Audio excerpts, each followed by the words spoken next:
I'm Eric Wolf, and my experience in business peer groups has changed my life, especially my membership in Vistage, one of the world's largest CEO advisory groups. I'm an entrepreneur, a business owner, and a Vistage speaker on the power of marketing. This podcast is dedicated to the people who make those experiences possible, the peer group chairs. Every episode, I interview a Vistage chair who has dedicated their time to helping entrepreneurs like me succeed.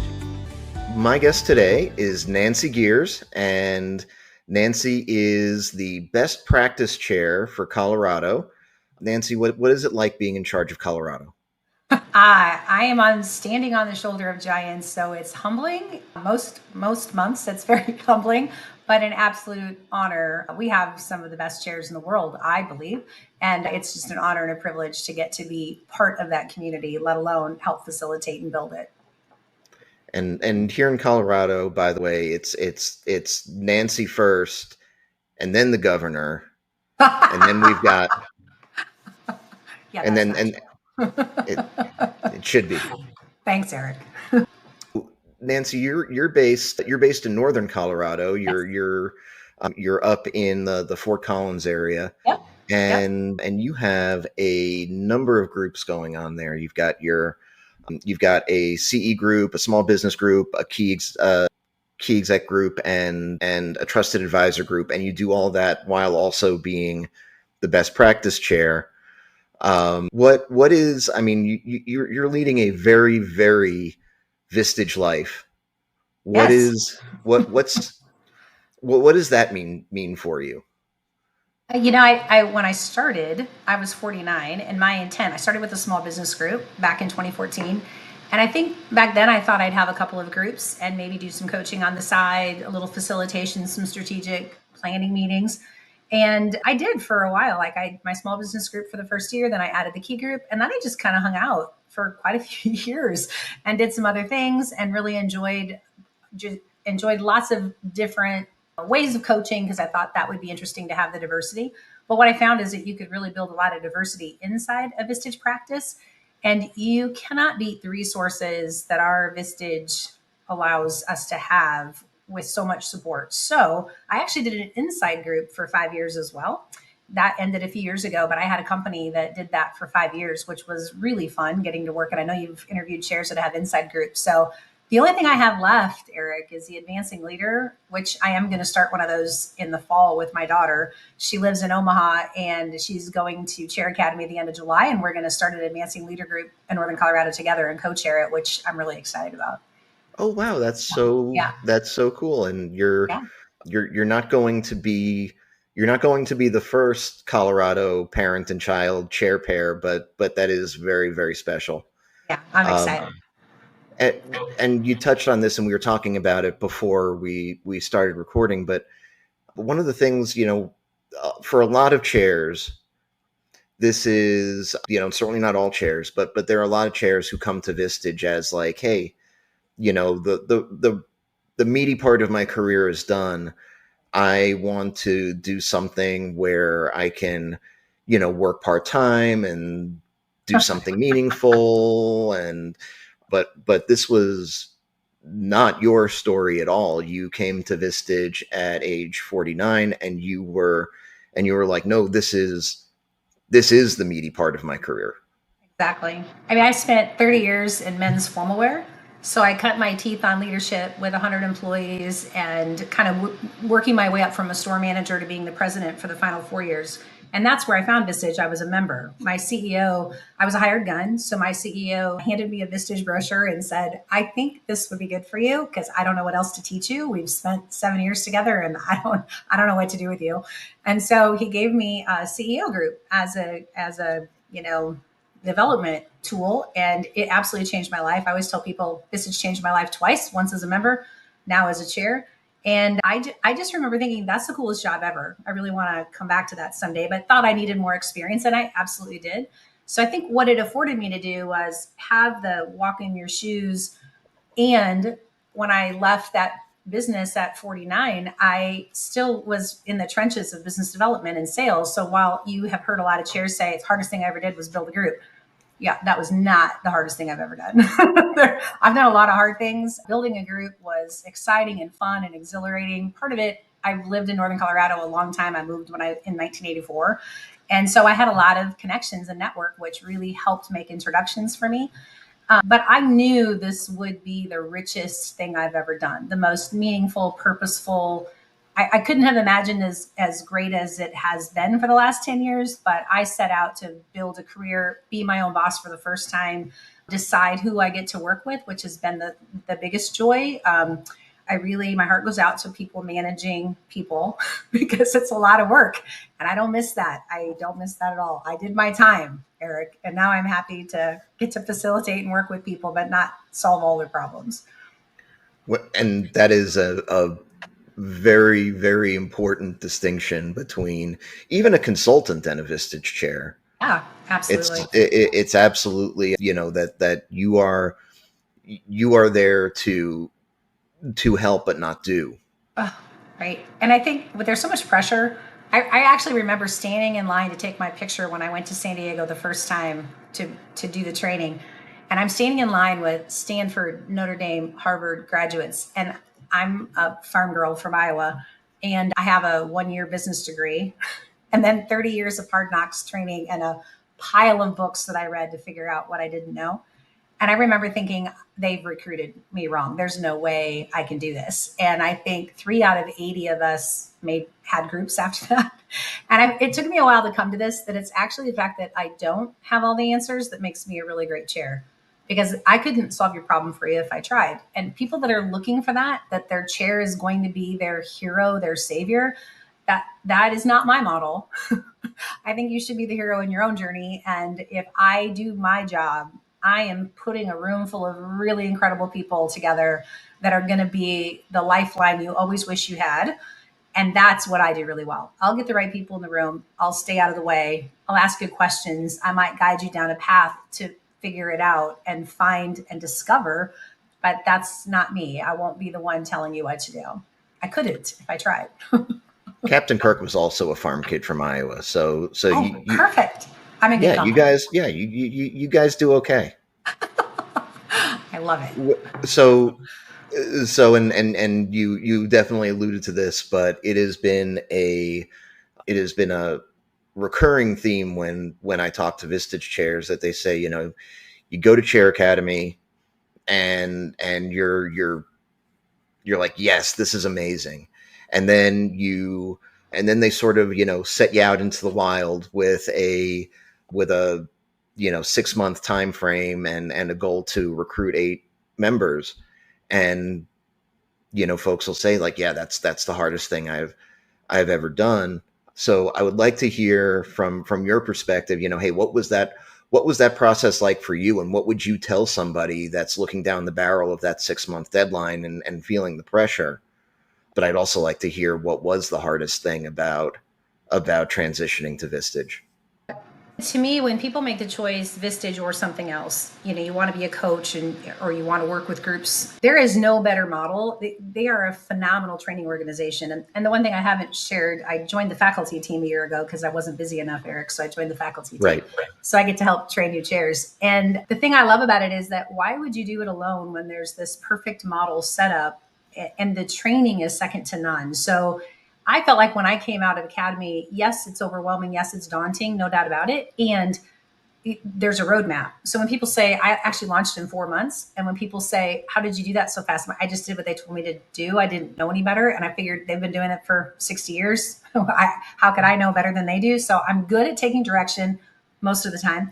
And I felt like, why reinvent the wheel? So I just followed the process, did what they said to do. And I was highly motivated, Eric, because I did need the money. I was the sole breadwinner for my family and I didn't have a choice. I actually was still working part-time with a tuxedo gig out of Iowa. I was consulting. And so I was still working that job. And so I was probably working 80 hours a week.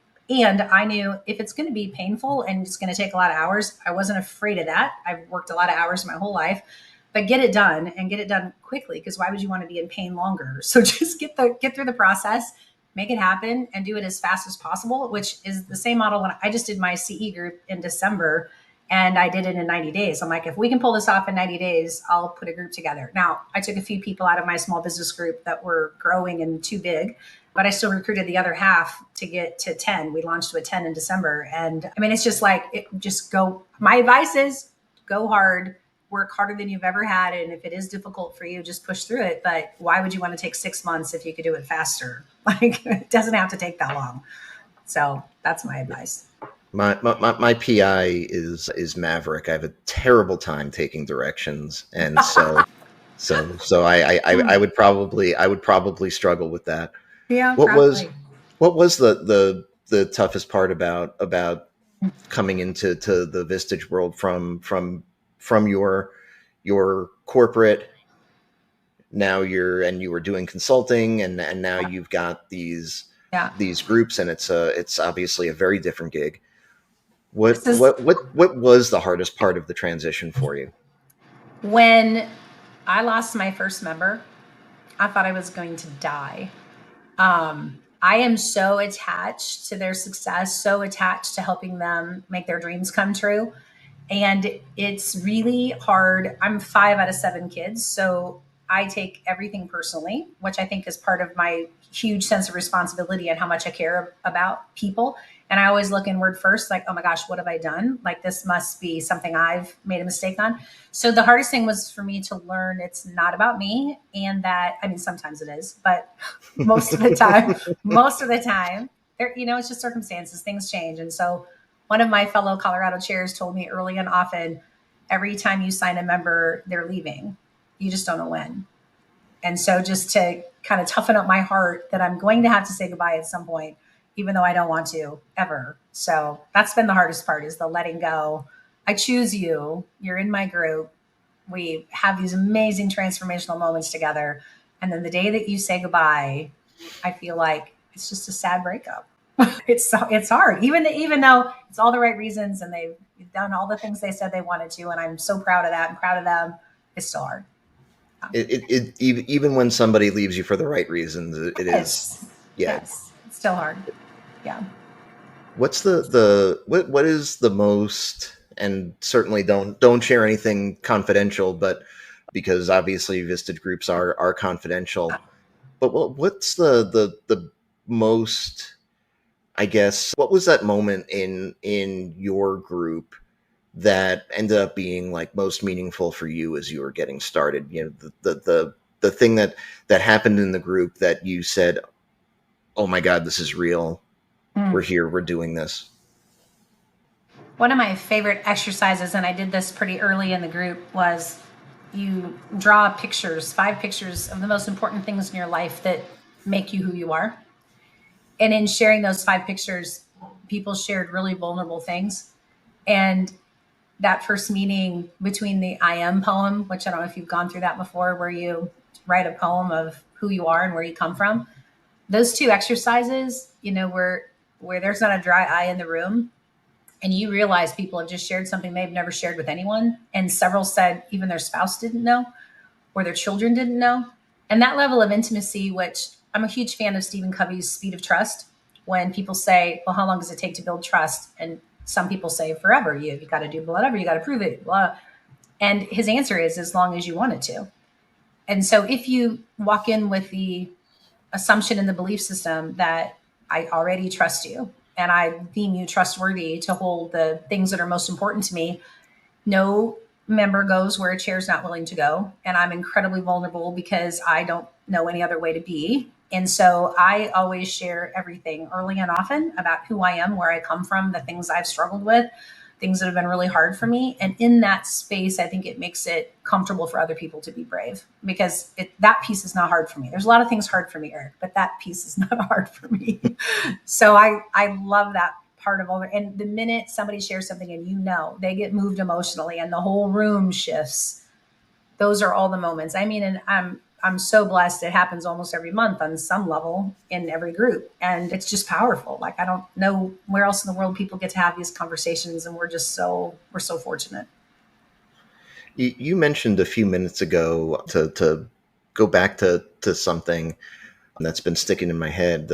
You mentioned the quality of Vistage training, and the thing that's occurred to me, especially as I've been talking to so many chairs, is that while Vistage leads with peer groups, we talk about peer groups. At the end of the day, what Vistage is a professional development organization. Yeah. What what does how have you seen that manifest itself in your groups? Oh, that's such a great question, Eric.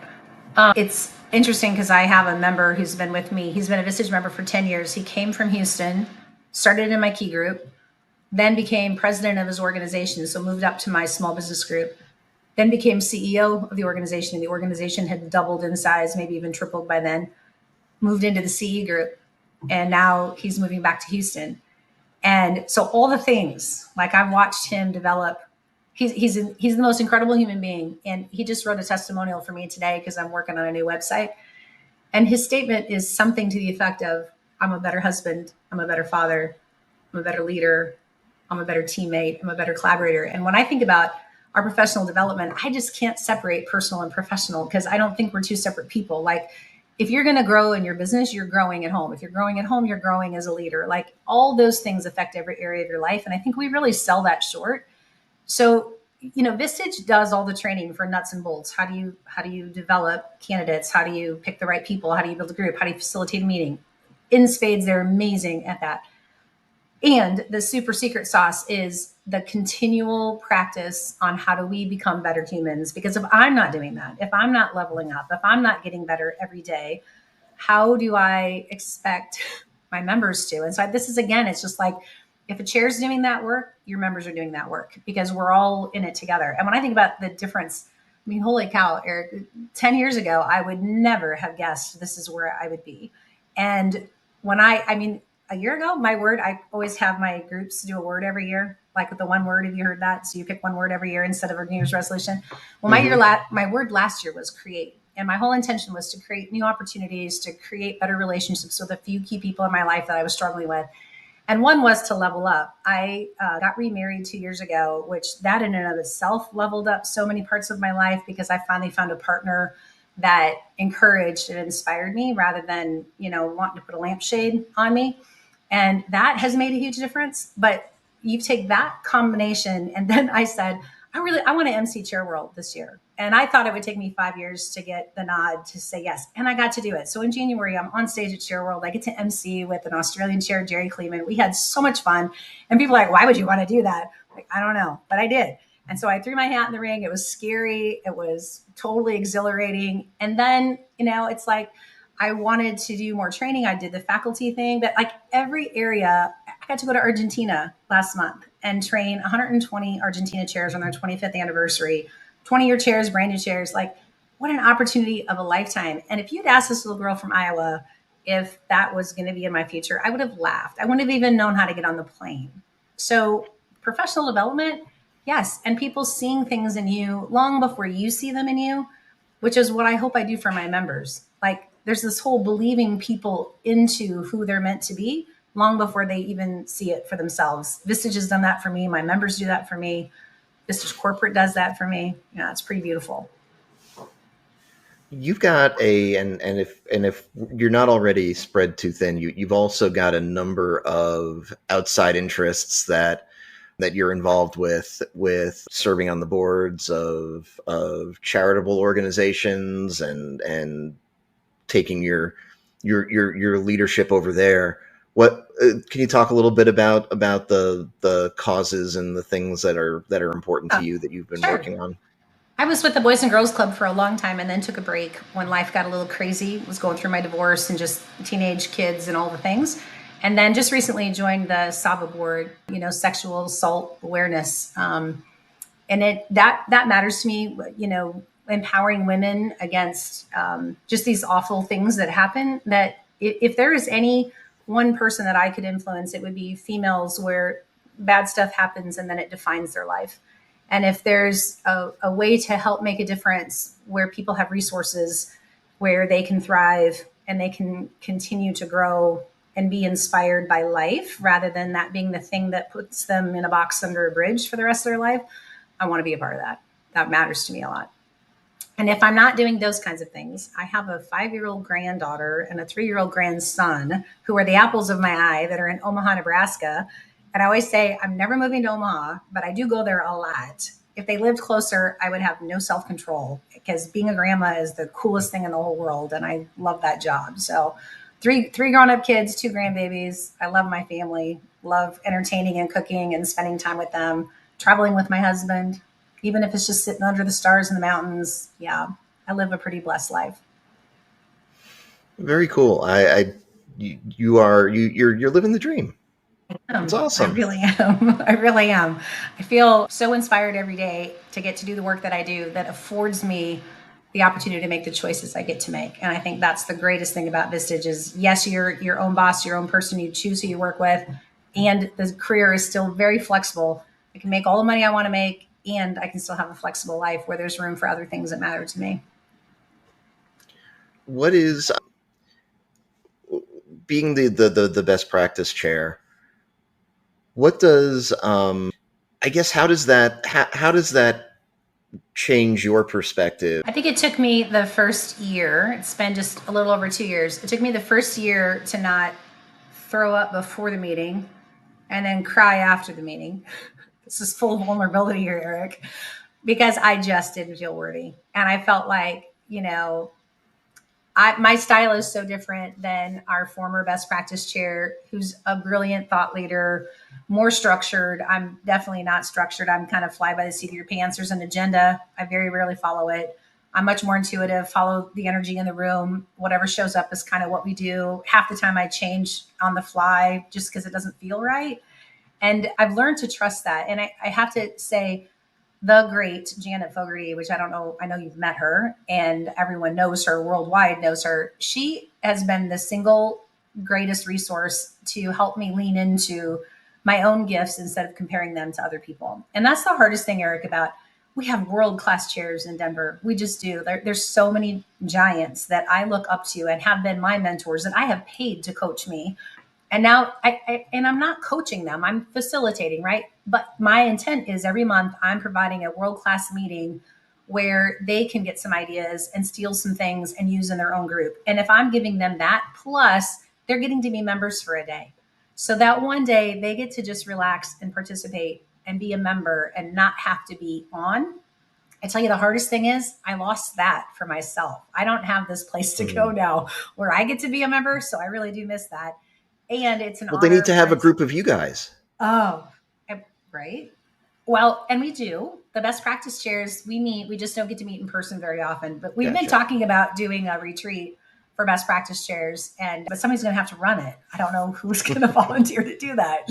It'll probably be me because I'm not that smart. Also, I'll volunteer. But then you still don't get the experience. I know, but I'll feel so great that they do. Right? I don't know. It's a sickness, Eric. Nancy, thank you so much. This has been like, and if I can tell you, I do get to see you every now and then because we're in Colorado, and you are just like the most warm, welcoming person. You Aww. are a ray of sunshine every time I see you, and I really do, and I appreciate that as as a Vistage member and as a speaker. I always know that when I get to see you, it's going to be, like, hey, this is going to be a good day. So, and I know how much the other chairs in Colorado love you. So, I appreciate that. Thank you, Eric. But I want to thank you for being an incredible guest. Thank you so much for doing this. I really do appreciate it. And if folks have questions about Vistage, about being a member, about being a chair, if they want to know what it's like being a tuxedo consultant. No one wants to know that. Those don't even really exist anymore. How should they get in touch with you? Just my email, nancy.girres, GIRRES @vistagechair.com. Thank you so much, Nancy. Thank you. I appreciate the work you're doing here, Eric. Thanks for listening to this episode of Chairwaves. You can subscribe to our feed using Spotify, Apple Podcasts, or your platform of choice. You can also visit chairwaves.com for more information. Chairwaves is hosted and produced by me, Eric Wolf, and to connect with me, you can visit my website at ewolf.live. That's EWOLF.live. And a disclaimer, while I love Vistage and CEO peer groups, this podcast is not owned by or affiliated with Vistage or any other peer organization. Thanks for listening.